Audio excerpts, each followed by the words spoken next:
Guli kona yiriye, kuchina guli kona yiriye to obroma kote, kuchini to obroma kote jili sana bedanama. Guli kona yiriye, kuchina guli kona yiriye to obroma kote, kuchina to obroma kote jili sana bedanama. A guli kona yiriye, kuchina guli kona yiriye to obroma kote, kuchini to obroma kote jili sana bedanama. Il y a donc de cela une année et un petit mois. Il semble qu'il était autour de 4h à 5h du matin. Il semble que les nôtres étaient dans leur camp de fortune en Nassumbu, les forces de défense burkinabè donc, qui ont été surpris au petit matin par, semble-t-il, une dizaine d'hommes en armes arrivés sur des véhicules en 4 roues et aussi des véhicules à 2 roues qui ont ouvert le feu et que cela a duré plusieurs dizaines de minutes et qui sont repartis après avoir fait 12 victimes de soldats burkinabè.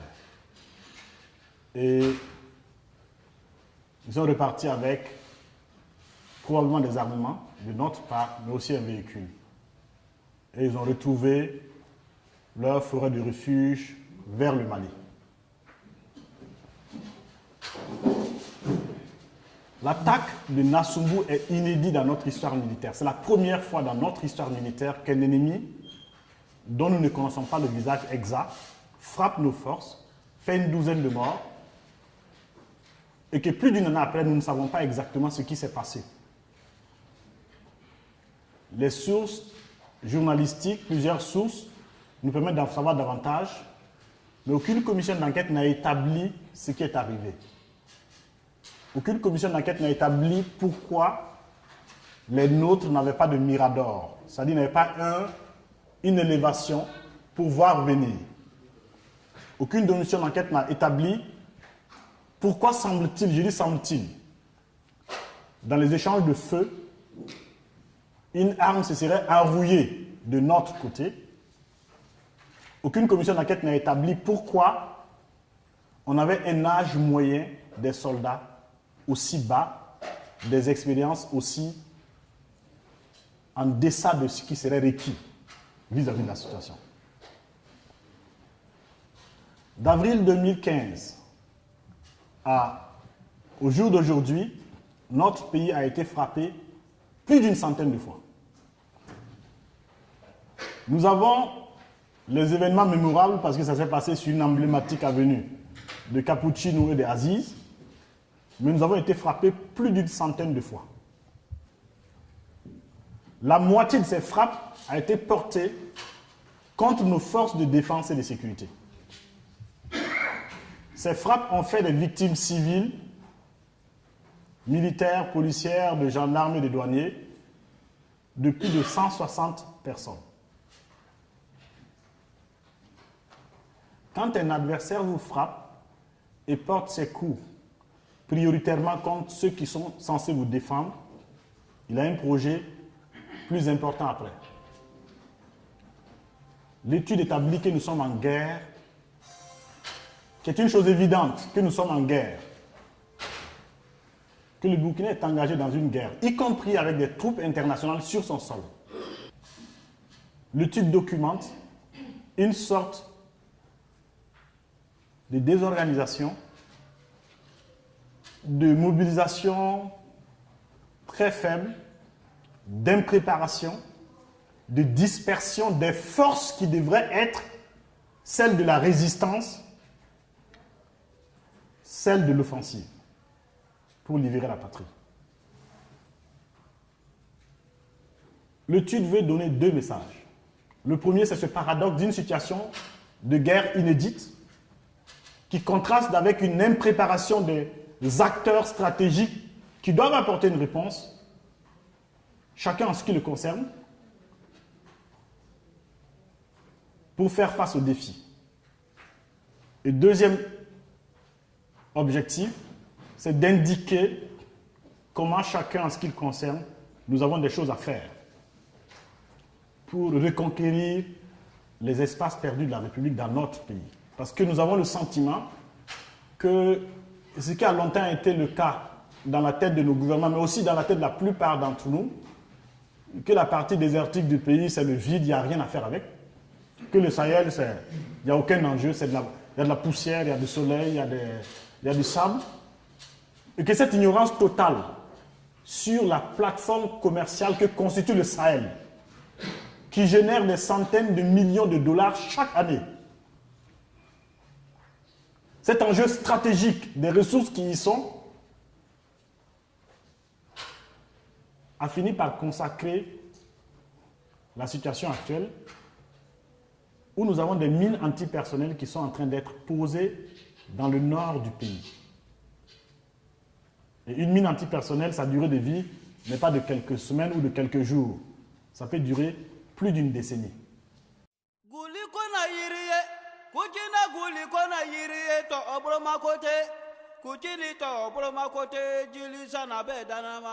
L'étude veut montrer l'impréparation de nos forces.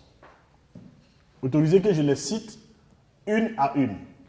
Dans la situation actuelle, les forces de défense et de sécurité sont celles auxquelles nous pensons tous.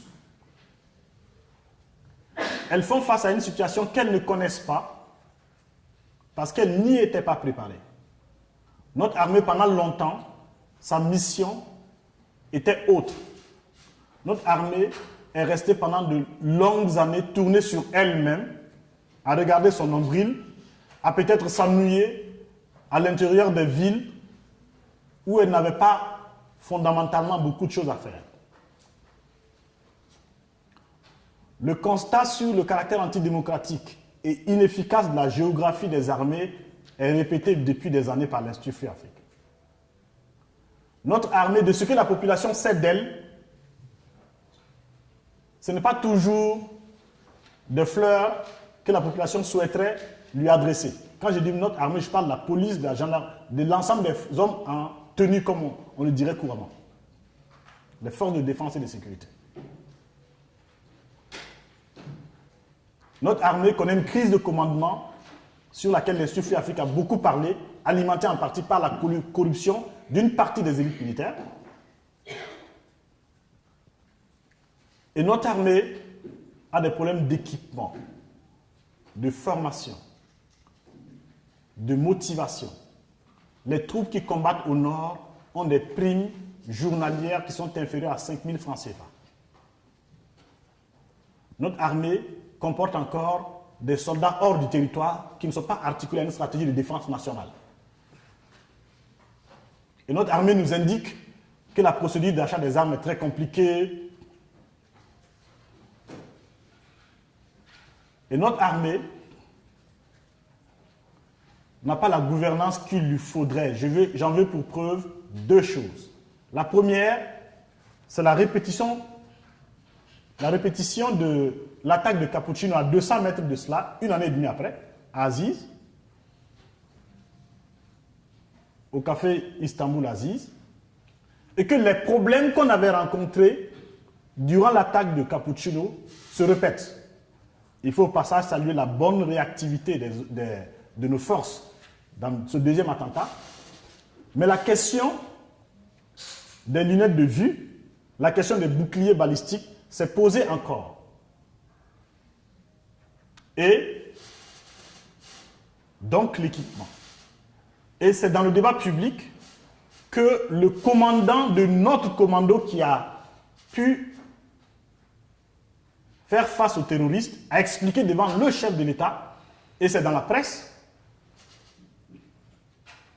que le bouclier qui a été utilisé, le seul bouclier à la disposition de ce commando qui a été utilisé, a été défaillant et qu'à l'occasion donc, un valeureux soldat a été blessé et plus tard est mort de la suite de ses blessures et qu'il a été enterré sans la présence des plus hautes autorités de la sécurité et de la défense. Ni le ministre de la Défense, ni le ministre de la Sécurité. Et troisièmement, que le ministre de la Sécurité nous a indiqué, c'est à la une d'un journal, n'était pas informé du jour d'enterrement d'un soldat tombé sur le champ d'honneur. Notre armée, enfin, vit une situation extrêmement difficile qui est celle qu'elle est progressivement en train de s'aliéner le soutien des populations locales dont la collaboration, dont la complicité est indispensable dans une guerre asymétrique. J'en veux pour preuve qu'à l'occasion d'une conférence de presse tenue par le ministre de la Sécurité dans une salle au nord du pays, des populations ne se sont pas senties assez rassurées ou assez engagées pour indiquer qu'elles voyaient dans la salle des suspects sérieux d'actes terroristes. Et que c'est plus tard que ces populations s'en ouvrent de façon subreptice à des journalistes qui nous portent l'information plus tard.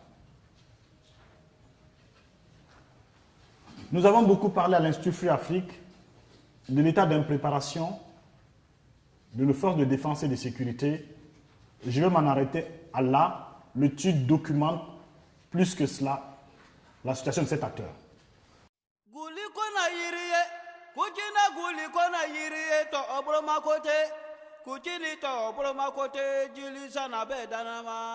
L'autre acteur auquel nous pensons quand nous avons une situation comme la nôtre, le défi terroriste, est celui des autorités politiques.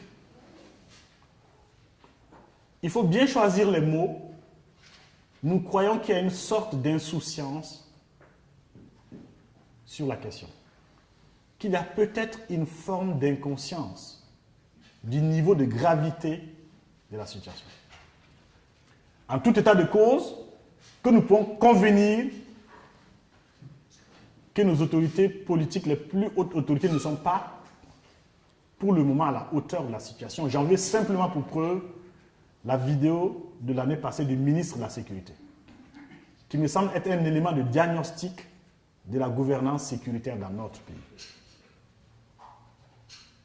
J'en veux également pour preuve le fait que j'ai indiqué, le fait que l'autorité n'a pas posé l'acte symbolique à l'occasion de l'enterrement du soldat qui a laissé sa vie pendant qu'il tentait de défendre la patrie au café Aziz.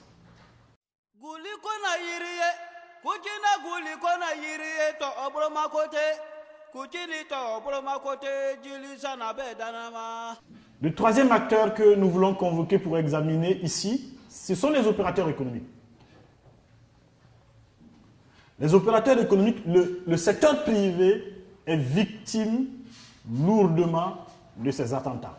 C'est la deuxième victime après les victimes, les personnes blessées, tuées ou traumatisées.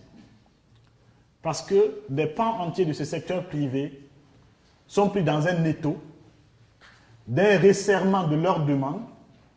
Il y a de moins en moins de personnes, de clients dans les cafés, dans les maquis, dans les restaurants, dans les hôtels, en particulier dans la partie septentrionale du pays. Pendant que les coûts augmentent parce qu'ils doivent s'assurer, mettre des grilles devant, payer de la sécurité. C'est un étau qui comprime l'activité du secteur privé et donc détruit des emplois. Pendant ce temps, nous n'entendons pas ce secteur privé sur la question. Nous n'entendons pas les organisations patronales sonner le glas de leur propre mobilisation d'abord, mais aussi la mobilisation de l'ensemble de la société pour faire face à la situation inédite.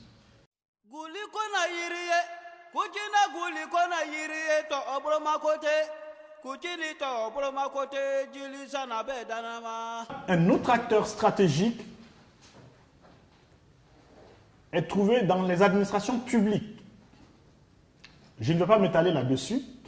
Nous avons suffisamment documenté le délitement, la démobilisation des administrations publiques dans notre pays, y compris des administrations, des segments stratégiques de nos administrations publiques, comme l'administration territoriale, les finances, dans la période actuelle, la sécurité. Qu'il suffise donc que les conclusions de l'étude sur la gouvernance sociale, les grèves et le dialogue social soient appelées ici pour montrer comment le chantier de la remobilisation de l'administration reste ouvert pour faire face aux défis. Si nous nous intéressons aux acteurs politique. Nous n'avons pas des choses très différentes par rapport à ce que les autorités en charge du pays font. Nous considérons que le système politique dans notre pays partage cette sorte d'insouciance, en tout cas d'inconscience du niveau de gravité. C'est ce que nous lisons sur la situation. Comment nous le lisons? Quand nous analysons l'agenda des uns et des autres et nous regardons ce qui est prioritaire dans cet agenda, de fait, nous voyons peu de place qui est laissée à cette question-là.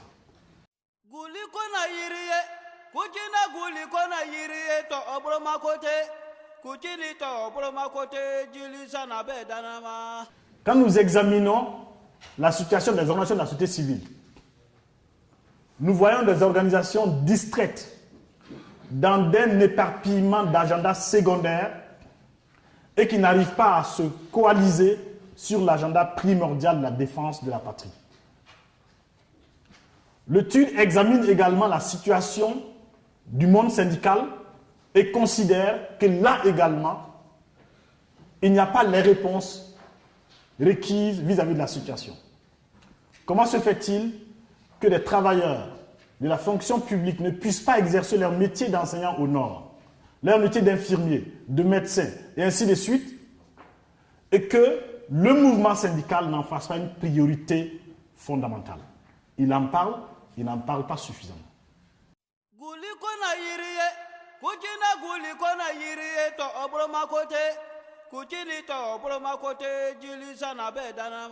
Quand nous examinons la question de la jeunesse, nous considérons qu'il y a comme une sorte de rupture dans la générosité de la jeunesse.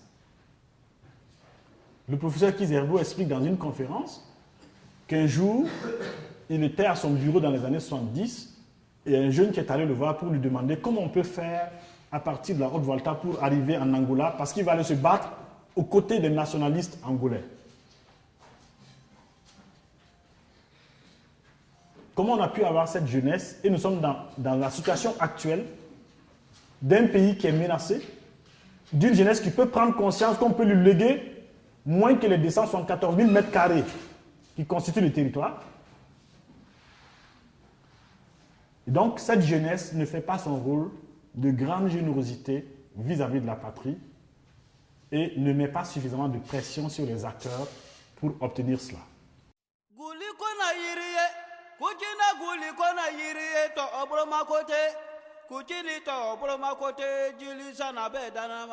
Quand nous examinons les intellectuels, nous voyons une sorte d'apathie qui est sidérante sur un défi majeur.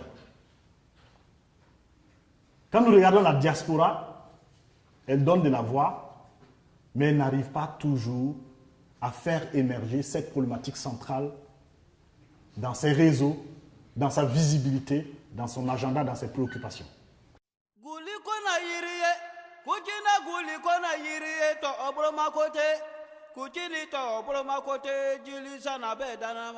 Quand nous prenons les autorités coutumières et religieuses, l'étude ne voit pas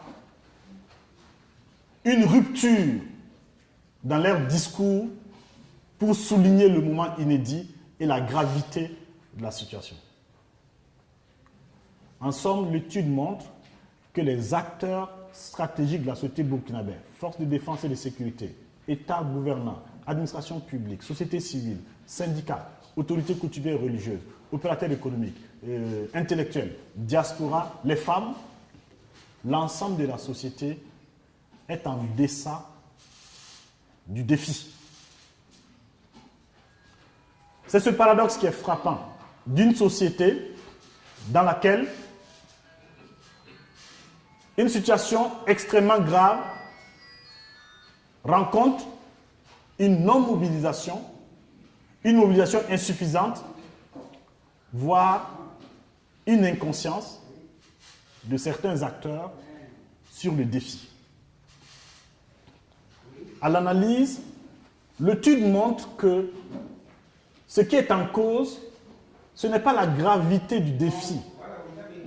Parce qu'en réalité, quand vous observez la nature des organisations que nous avons en face, Ce qui inquiète, ce n'est pas leur consistance, leur cohérence, ou leur nombre, ou leur force. Ce que le titre souligne, ce sont nos faiblesses, nos incohérences, notre non-mobilisation, notre insouciance sur la situation. L'étude souligne qu'il faut avoir peur de plusieurs choses dans cette déclaration que nous pensons infondée, qui est que c'est un phénomène mondial qui touche tout le monde. Ça n'est pas vrai. C'est un phénomène international qui n'est pas mondial. Il y a plusieurs pays qui n'ont jamais été frappés sur la décennie passée. C'est un phénomène qui a des causes internationales, mais pas seulement. Si nous restons dans l'idée que c'est un phénomène mondial, on n'y peut rien, petit Burkina, il peut même s'applaudir d'avoir été dans l'œil du cyclone tardivement, et que ceux qui ne sont pas encore attaqués, ils ne paient rien pour attendre. Si nous restons dans ça, nous sommes dans l'irresponsabilité totale.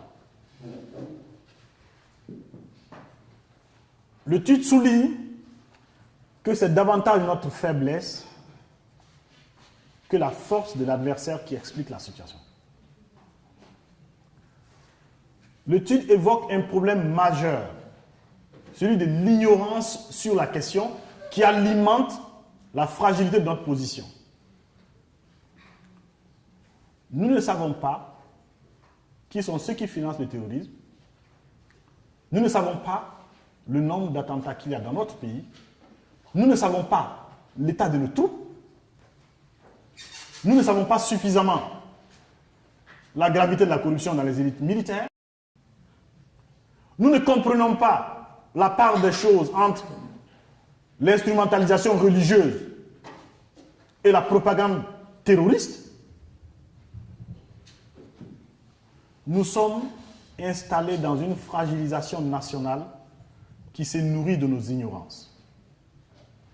Une amie m'a expliqué que son neveu, qui est dans une école à Ouagadougou, a eu un problème, un neveu de 8 ans, a eu un problème qui fait que on a convoqué sa mère, qui va à l'école, et le neveu explique que son camarade de classe l'a traité de terroriste parce qu'il est d'une nation du Nord. J'aime pas beaucoup le mot ethnie. Et donc, il a dit, tu es terroriste, regarde tes traits, ainsi de suite. Et la direction de l'école dit, ça c'est pas grave, il t'a juste insulté. Mais pourquoi tu lui as donné un coup de main? Et un coup de poing?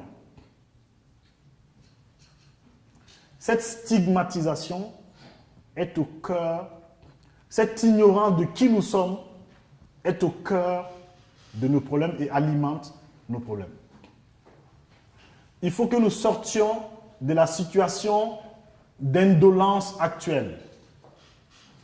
Une sorte d'insouciance joviale pendant que le pays dérive.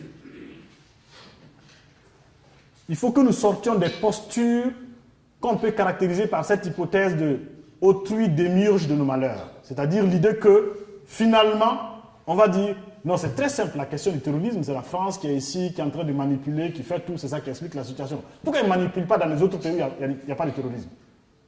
Non, c'est très simple, c'est juste l'enjeu du sous-sol, il n'y a pas autre chose en plus. C'est très simple, si on n'avait pas assassiné Kadhafi, ça n'aurait pas existé. C'est très simple, on n'y peut rien, c'est l'impérialisme international. C'est très simple, c'est les élites militaires, Yaka, et puis c'est réglé. Il y a un bout de vérité dans tout ce que je viens d'indiquer. Mais si nous n'assumons pas nos responsabilités individuelles, d'acteurs stratégiques, mais aussi nos responsabilités collectives, nous ne serons pas à la hauteur du défi. L'étude emprunte la formule de Keith Herbo qui dit « on ne développe pas, on se développe » pour dire « on ne sécurise pas, on se sécurise ». Pour indiquer qu'il y a une mobilisation indispensable de l'ensemble des acteurs qui est requise. Pas pour faire des milices populaires ou des initiatives de cette nature, non. Ou peut-être. Mais en tout cas, pour construire les réponses collectives à la hauteur de la situation. Parce qu'une armée surentraînée, suréquipée ne pourra pas arriver à bout de l'affaire. Une armée non informée par sa population ne pourra rien. Une société non titillée par ses intellectuels ne pourra rien. Une société non bien informée de façon courageuse par ses journalistes ne pourra rien. Une société non stimulée dans sa conscience et dans son éthique par les autorités coutumières et religieuses ne pourra rien. Une société non changée dans sa gouvernance et dans ses acteurs politiques, dans ses acteurs syndicaux, dans sa société civile,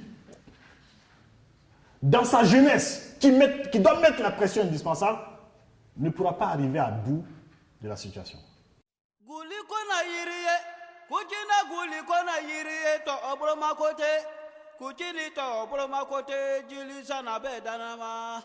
Le mot de fin est de dire ceci. Dans le formidable texte de Césaire qui s'intitule « Le discours sur le colonialisme », il y a un moment où il dit « Le temps de nous-mêmes a sonné ». Si nous ne voulons pas discourir éternellement sur la situation où c'est des forces étrangères qui engagent le combat sur notre territoire,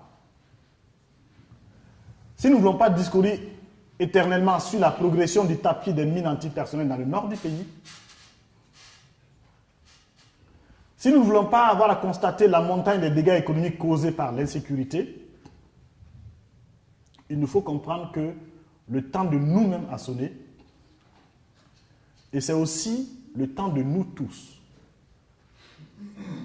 Le temps de nous-mêmes et le temps de nous tous. Les Bamana disent Fasobara et Moromi Fara, Imadjoufa. Si c'est l'œuvre de la patrie qui cause ta mort, tu n'es pas une charogne. Tu n'es pas mort pour rien. Je suis profondément convaincu que nous pouvons être à la hauteur du défi. C'est ce que les lignes de l'analyse laissent transparaître. Et que tout dépend de nous, de notre capacité à nous mobiliser sur l'essentiel, à ne pas enterrer les autres questions, certes, mais à savoir articuler les priorités pour distinguer ce qui est primordial de ce qui peut attendre, pour distinguer de ce qui est de l'ordre de la bataille pour sauver la patrie et ce qui est de l'ordre de la bataille pour se donner un peu plus de confort personnel ou familial.